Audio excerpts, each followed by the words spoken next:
So I'm going to jump to the mantras, okay? For example, when the Japanese wrote with their kanji, their letters, their symbols, that the Japanese symbols do not have consonants and vowels, they have syllables. Ki, ka, ji, in, ku, tai, all syllables that do not permit to write the subtlety and flexibility of the Sanskrit language, for example. So when the priest of Vajrayana and Kuji-In came to Japan and instructed into the mantra of Rin, Om Vajramanataya Swaha.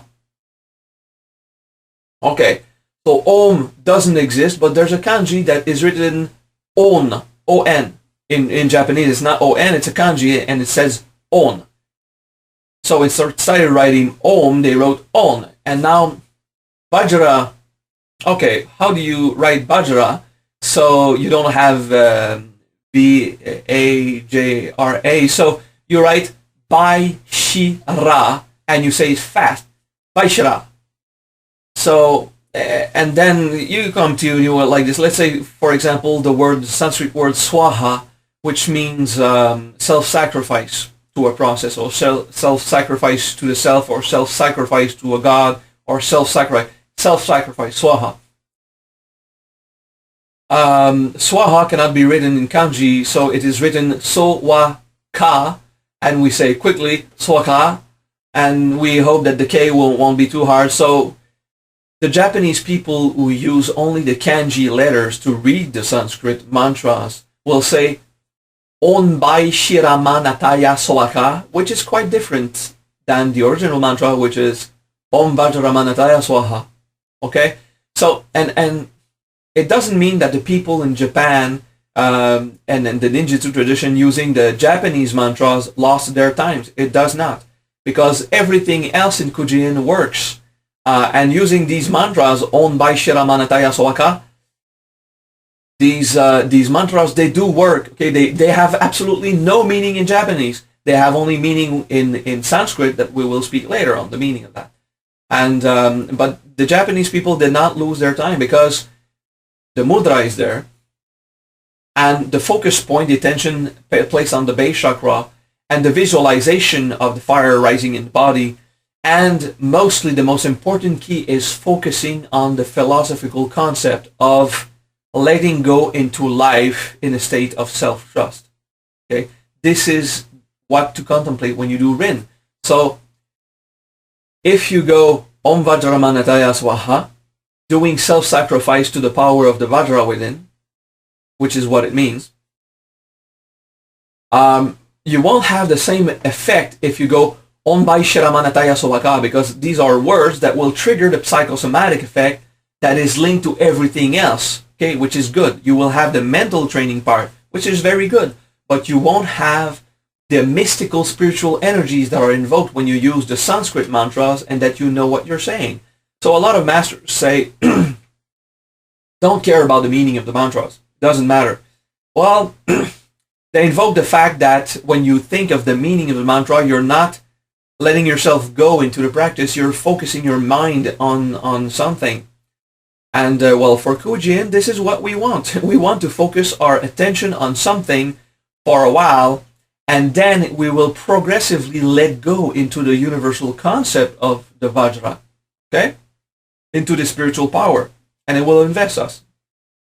So, considering extremely powerful ninjutsu practitioners that gain great strength and speed and wits and alertness and awareness while using the Japanese mantra, the technique certainly works. However, those who understand the meaning and practice Buddhism also and speak the Sanskrit good pronunciation instead of the broken Japanese kanji pronunciation, these people with the Sanskrit mantras attain supernatural abilities, which is one level higher. It doesn't discredit the effort of the other practice. It simply says that Sanskrit mantras will have more powerful effects when using Kuji-In.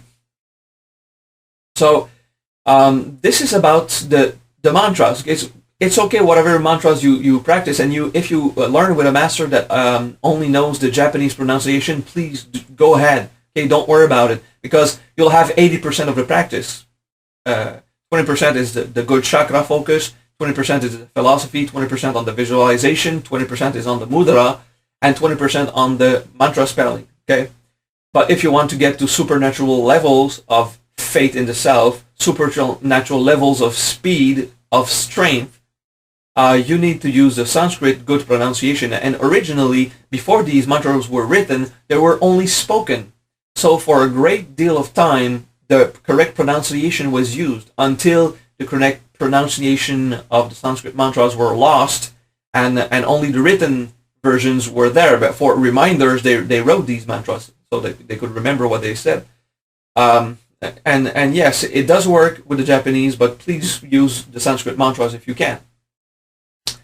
And as for understanding the meaning of the mantras, yes, it is important to understand the meaning of the mantras, because this is where you place your attention on, and this will double the speed of efficiency. It will literally, it will completely double the efficiency, the speed of growth of the energy process and structures inside you. Okay, and when you really get fond of a mudra, let's say Rin with the major, go ahead. Well, not at first. Wait until you have the powerful energy effects, so that you can build it up inside you. But then go ahead and do the index, do the difference, and contemplate the difference with which finger is involved and what is the reason and what does it create in the body. So every finger placement has an impact in Kuji-In. Let me take, for example, the third Kuji-In, which is To. This is the mudra. Okay, so the index finger of affirming power is inside. Okay, so some people do To like this with fingers outside because it's easier. Okay, but the original was inside. Okay, like this, to dwell inside. This will keep the power of self and the experience of self around the mudra, which is good. It's okay. But if it dwells inside, you're doing the process that is invoked by the mantra, which is Om Jitrashi Yatra Jivaratna Swaha, which means Om, Divine Absolute Universe and Self. Jitarashi. Jitarashi means conquering the zodiac, and the zodiac does not really refer here to, or does not only refer to, the astral bodies and the planets and the signs in the skies. The zodiac refers to 12 personality traits that we hold inside. Conquering the zodiac is conquering the 12 traits of the inner nature. And you learn a lot of those traits with the 12 mudras of the animal symbols in ninjutsu.